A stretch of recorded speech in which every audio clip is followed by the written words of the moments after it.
भोपाल में रविवार की एक सुबह कुछ ऐसा हुआ जिसे बाद में लोगों ने युद्ध जैसी स्थिति कहा। तो आज हम इसी ऑपरेशन की पूरी कहानी को समझने की कोशिश करेंगे कि आखिर उस दिन ईरानी डेरे में हुआ क्या था।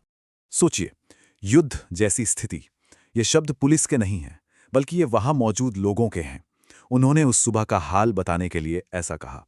तो सवाल यही उठता है कि आखिर हुआ क्या था? एक पुलिस की रेड इतनी तनावपूर्ण कैसे हो गई? ठीक है, तो चलिए सबसे पहले इस ऑपरेशन के स्केल को समझते हैं कि ये कार्रवाई आखिर कितनी बड़ी थी। 150 से ज्यादा पुलिसकर्मी। जरा इस नंबर के बारे में सोचिए। ये संख्या ही अपने आप में काफी कुछ कह जाती है। मतलब साफ है, पुलिस इसे कोई छोटी मोटी कार्रवाई नहीं समझ रही थी। और हां, ये उस इलाके में अब तक की सबसे बड़ी पुलिस कार्रवाई थी, जो इसकी गंभीरता को और भी बढ़ा देती है। तो इतनी बड़ी फोर्स का निशाना क्या था? एक खास बस्ती जिसका नाम है ईरानी डेरा। ये जगह काफी समय से अधिकारियों की नजर में थी और इस डेरे में भी उनका एक खास टारगेट था, राजू रानी नाम का एक शख्स। अब देखिए, 150 पुलिस वाले और टारगेट एक शख्स। सवाल तो बनता है, क्यों? ऐसी क्या नौबत आ गई थी कि इतने बड़ी पैमाने पर यह ऑपरेशन करना पड़ा? इसका जवाब छिपा है इंटेलिजेंस इनपुट्स में। पुलिस के पास लगातार कंटिन्यूसली रिपोर्ट्स आ रही थी कि ये जो बस्ती है, ये एक तरह से ऑर्गेनाइज क्राइम का सेंटर बनती जा रही थी। और सुनिए, ये आरोप कोई छोटे मोटे नहीं थे। बात हो रही थी एक पूरे सिंडिकेट की, एक ऐसे गिरोह की जो नकली पुलिस बनकर लोगों से ठगी करता था, सड़कों पर मोबाइल और चेन छीन लेता था। और इनका जो असर था वो सिर्फ भोपाल तक ही नहीं था, बल्कि आसपास के कई जिलों में फैल चुका था। और देखिए, ये सिर्फ हवाई बातें या अटकलें नहीं थी। इसको कंफर्म किया खुद डिप्टी कमिश्नर ऑफ पुलिस मयूर खंडेरवाल ने। उन्होंने साफ साफ कहा कि उन्हें ईरानी डेरे के युवकों द्वारा लगातार वारदात किए जाने की सूचना मिल रही थी। तो ये रेड उसी खुफिया जानकारी पर की गई एक सीधी कार्रवाई थी।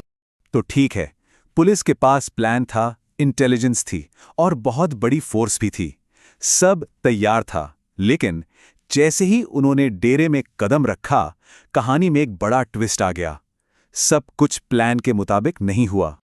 जिसे एक सधा हुआ प्लान्ड सर्च ऑपरेशन होना था, वो बहुत ही तेजी से एक सीधे टकराव में बदल गया। जैसे ही पुलिस ने घर घर तलाशी लेनी शुरू की, उन्हें एक ऐसे जबरदस्त विरोध का सामना करना पड़ा जिसकी उम्मीद शायद उन्हें भी नहीं थी। मतलब ये एक तरह से दो तरफा संघर्ष बन गया। एक तरफ पुलिस थी जो तलाशी ले रही थी, गिरफ्तारियां करने की कोशिश कर रही थी, और दूसरी तरफ थे बस्ती के लोग, जिनमें महिलाएं भी शामिल थीं। और उन्होंने भारी पत्थरबाजी और पुलिस से सीधी झड़प के साथ इसका जवाब दिया। और जब ये सारा हंगामा थमा, तो इस टकराव का नतीजा सामने आया। दंगा करने के आरोप में कुल 34 लोगों को हिरासत में लिया गया। अब इन गिरफ्तारियों में एक दिलचस्प बात है, जो 34 लोग पकड़े गए, उनमें से 10 महिलाएं थीं। ये नंबर अपने आप में काफी बड़ा है।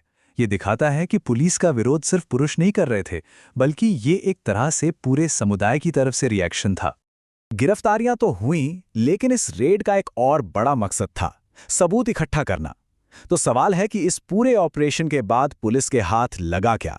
क्या क्या बरामद हुआ? तो जो सामान जब्त हुआ उसकी लिस्ट भी काफी लंबी है। 21 टू व्हीलर्स, 51 मोबाइल फोन और तो और एक नकली पिस्टल भी मिली। अब ये सारी चीजें सीधे सीधे उन अपराधों से जुड़ती हैं जिनकी पुलिस को तलाश थी, जैसे कि चेन स्नैचिंग, मोबाइल स्नैचिंग और डरा धमकाकर लूटपाट। इसके बाद जो हुआ वो भी बहुत तेजी से हुआ। फटाफट गिरफ्तारियां हुईं, सबूतों को सील किया गया और लीगल प्रोसेस तुरंत शुरू हो गया। आलम यह था कि उसी शाम तक सभी 34 आरोपियों को कोर्ट में पेश भी कर दिया गया था। तो कुल मिलाकर देखें तो एक बड़ी रेड, 34 गिरफ्तारियां और ढेरों सबूत।